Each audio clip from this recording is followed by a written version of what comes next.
Alô você, seja muito bem-vindo, você está no Te Politizei. Pois é, gente, e agora a gente vai falar sobre o puxadinho do governo Lula, né, a Globo Lixo, ou mais precisamente, a Globo News, que tristemente virou uma espécie de porta-voz do governo, também mais especificamente a Daniela Lima, que é apresentadora de um programa que se chama Conexão Globo News.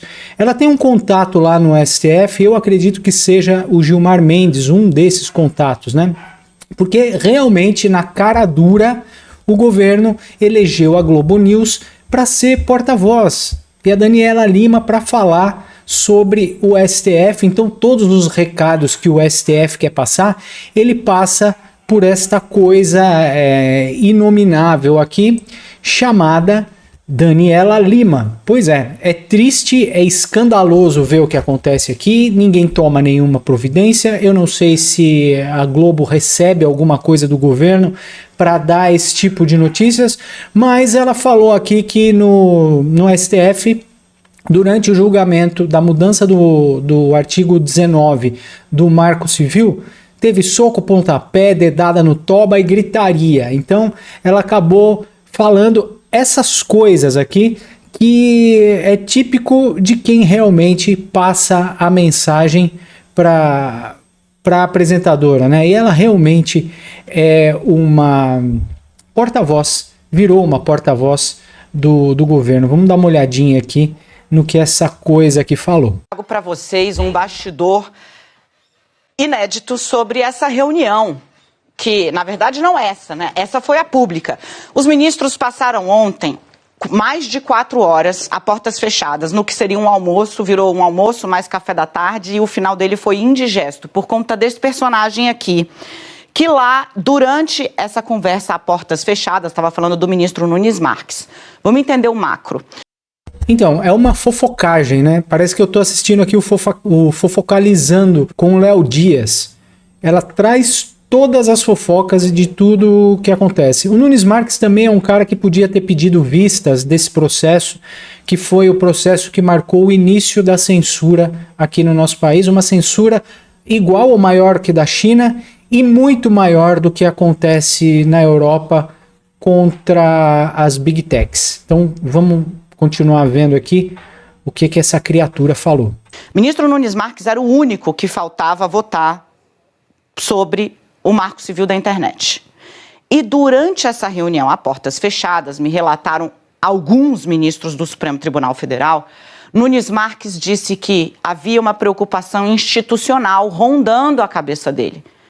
Mas essa preocupação institucional ronda qualquer tipo de cabeça. Esse negócio do Marco Civil da Internet, da mudança do Marco Civil da Internet para censurar as Big Techs, não vai funcionar. Vai gerar uma avalanche de processo, o sistema jurídico, judicial aqui do Brasil vai entrar em colapso e esse negócio não vai dar certo. Esse negócio não vai dar certo. Inclusive, a Câmara dos Deputados tem que tomar uma atitude, porque essa não é uma prerrogativa do STF. Não pode legislar sobre um assunto que deveria ser discutido pela Câmara dos Deputados, pelos deputados que nós elegemos. Afinal de contas, você votou em alguém do STF? Você votou aqui no Toffoli? Você chegou a votar no Toffoli? Eu não votei. Qual preocupação institucional? A de que a decisão do Supremo suscitasse um avanço de outros países sobre as instituições no Brasil. Ele não deixou taxativo, segundo me disseram, relataram os ministros, que, olha, a discussão foi muito acalorada, tá? Essa fala do Nunes Marques levou a uma discussão muito acalorada. Então, todos os ministros estão tentando preservar ali o principal ator dessa digamos, altercação. Nesse caso, sabe o que aconteceu, gente? Nesse caso, o Nunes Marques se virou contra a máfia e o chefe da máfia foi lá e botou o dedo no nariz dele e falou assim: você vai votar, você vai ter que votar. Que foi o decano do Supremo Tribunal Federal, o ministro Gilmar Mendes. Nunes Marques, então, deu a entender que estava se referindo aos Estados Unidos. O ministro chegou a dizer que tinha informações de coxia, ou seja, de bastidor, de que havia sim uma disposição dos Estados Unidos de avançarem sobre o Supremo Tribunal Federal ou sobre seus integrantes por conta da regulação das Big Techs.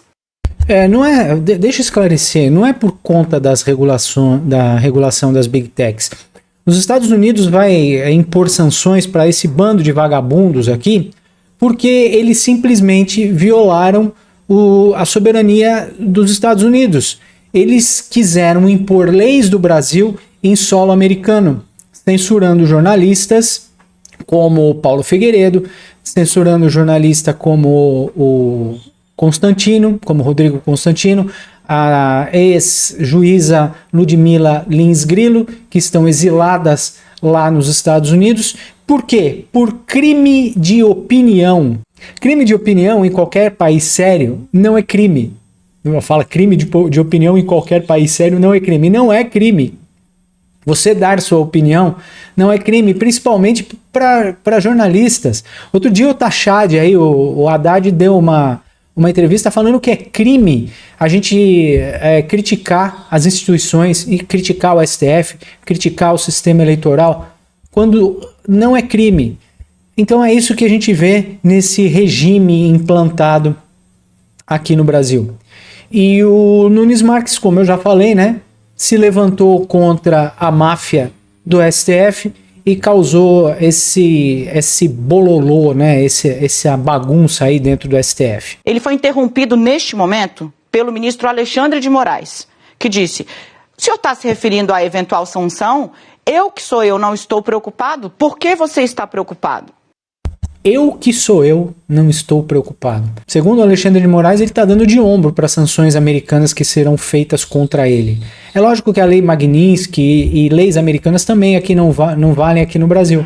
Mas, se o Alexandre de Moraes ou a família dele quiser ir visitar o Mickey lá nos Estados Unidos, ele simplesmente vai ser impedido, porque ele está tomando simplesmente ações ditatoriais, ações de um regime que a gente só vê na Coreia do Norte. Porque o ministro Alexandre de Moraes já é alvo de uma ofensiva, não do governo formalmente, né, mas de uma ofensiva retórica e de empresas ligadas a Donald Trump.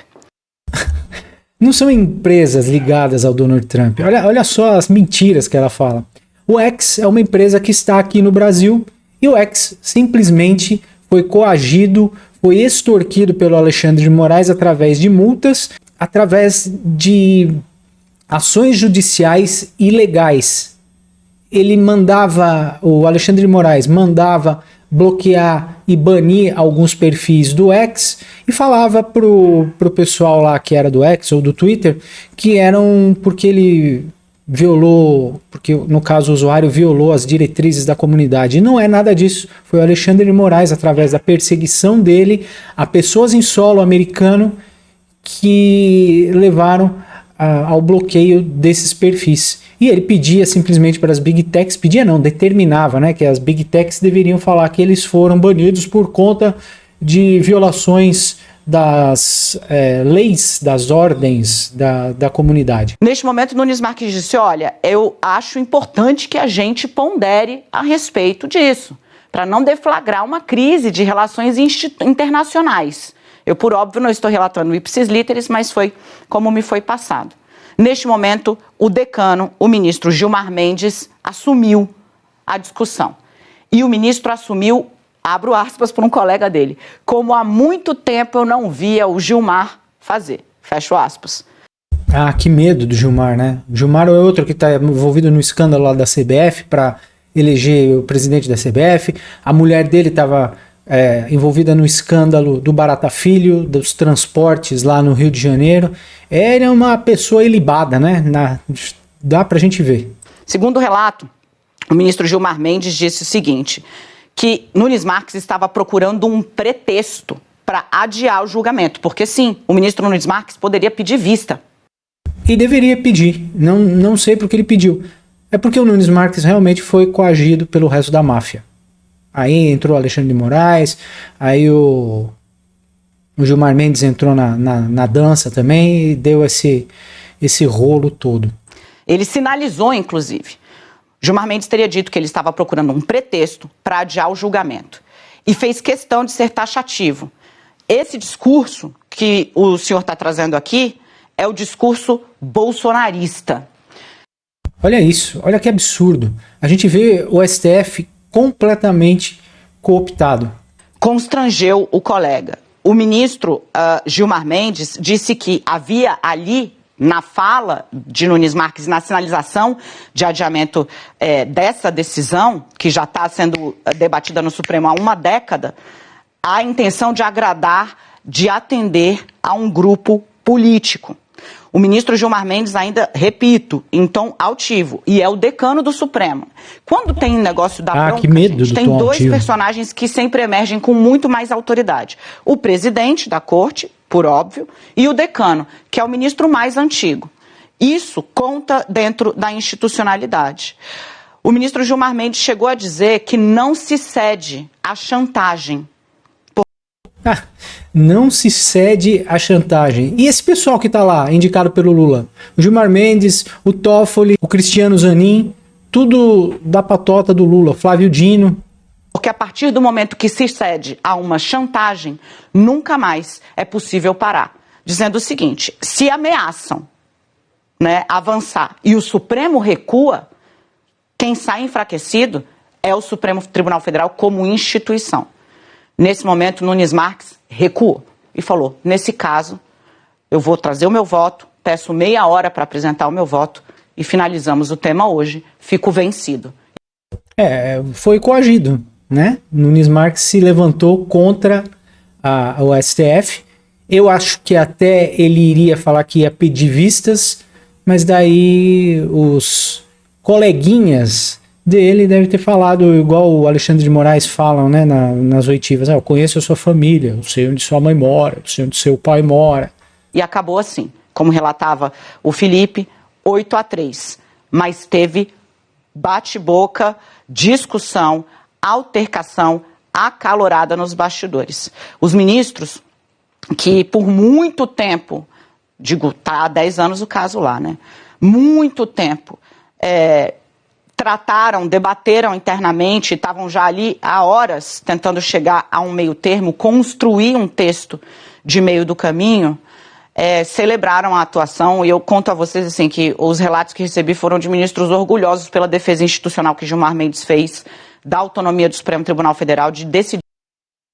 E o que a gente está vendo aí é o levante da máfia contra uma pessoa que resolveu ficar contra. A gente vê aí que o Nunes Marques ficou contra, né? Mas também não ia adiantar nada. Então ele deve ter falado assim, vai, que se ferre mesmo, eu vou dar meu voto e que se dane, porque eu já sou voto vencido mesmo. Sobre temas que dizem respeito ao país.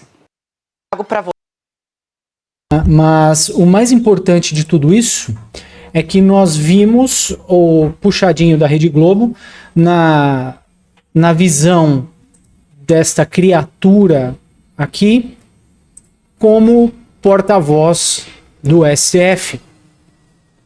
A gente não vê nenhum órgão do governo ou nenhum porta-voz determinado pelo STF para falar sobre o que acontece. E a gente vê aqui, como num programa do Léo Dias, essa mulher com o celular fazendo fofoca. E o mais incrível de tudo isso é que eles confessam na cara de todo mundo que o STF está realmente trabalhando para censurar aqui o nosso país. Ontem a gente viu um negócio inacreditável, a Carmen Lúcia falando que ela sofre crime de ódio, não crime de ódio. E essas e outras coisas bizarras e inacreditáveis que acontecem aqui. Se a Câmara dos Deputados, se tivessem homens na Câmara dos Deputados e não bunda moles, eles levantariam e falariam, não, esse negócio aqui é da Câmara, a gente vai decidir. E o que vocês vão fazer?